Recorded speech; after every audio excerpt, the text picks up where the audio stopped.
Здраво, ти благодарам што си тука со мене денеска, Ружица. Јас пред се како твој фан, многу ми е драго што имам прилика и да те интервјуирам. Фала ти што си овде. Здраво, Мија. Ти благодарам што ме покани и мило ми е што сум твоја гостинка. Благодарам.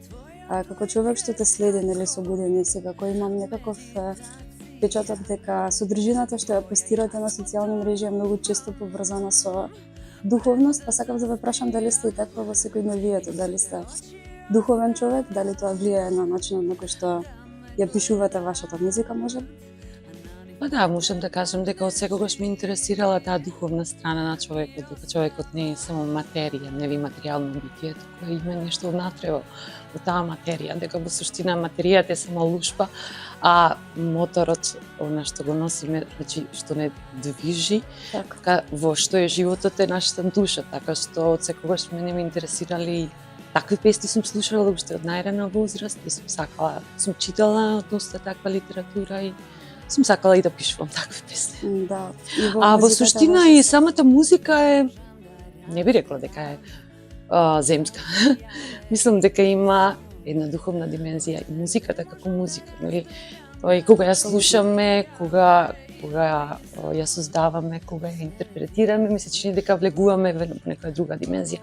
А тоа е оној контакт со нашиот духовен свет.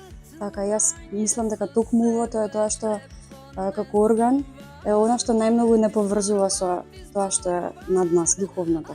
Некако секогаш така сум го интерпретирала со музика, можеби и со уметност, и со филмови и така натака, но со музика имаме една друга димензија, баш вие пеете за тоа, за фреквенцијата.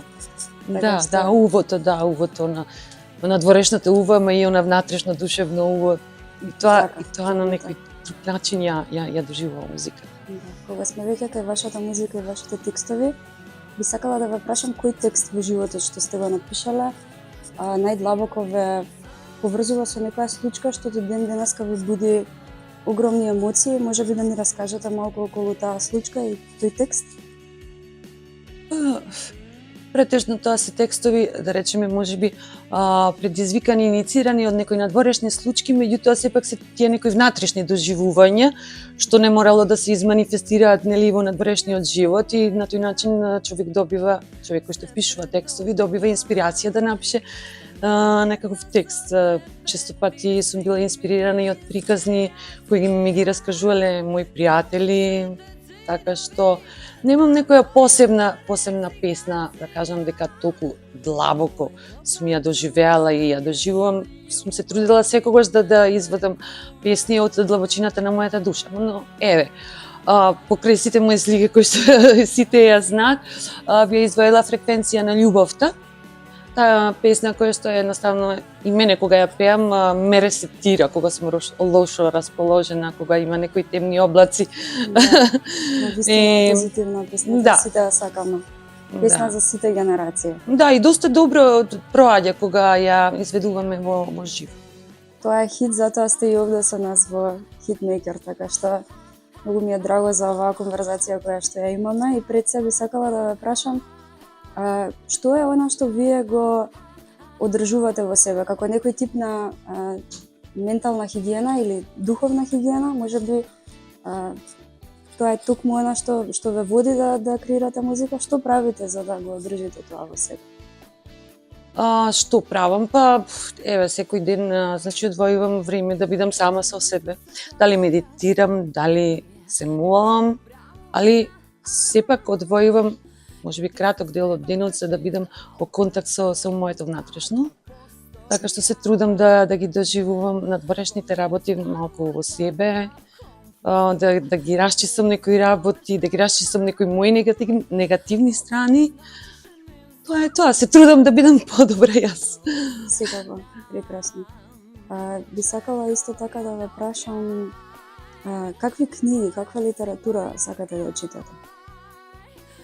Па зависи, во различен период од животот сум читала многу различни книги, така што може би некоја книга која што ви го променила животот на некој начин, која е таа доколку може да се сетите секако? На кој начин ве променила? Да, еве да кажам во тинеџерските денови книга која што ми остави длабок впечаток беше На запад ништо ново од Ерих Марија Ремарк, која пишува за војната, книга.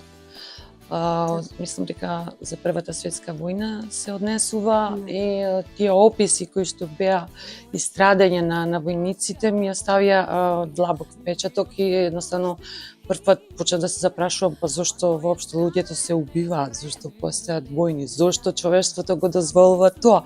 И ми се чини дека и до ден денеска ми стојат неодговорени многу прашања.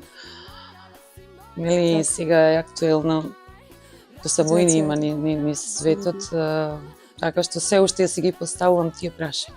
Така, дали сметате дека страдањето е клучно за човечкото будење, дека не би можело едното без другото?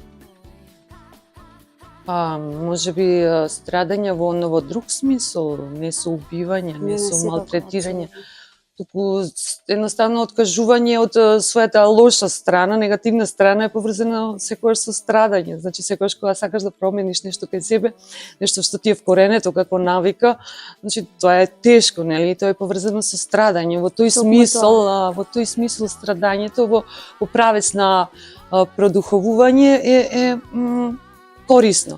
Иначе ја не би рекла дека убивањето и малтретирањето животни. Јас сум исто така и вегетаријанец. Да.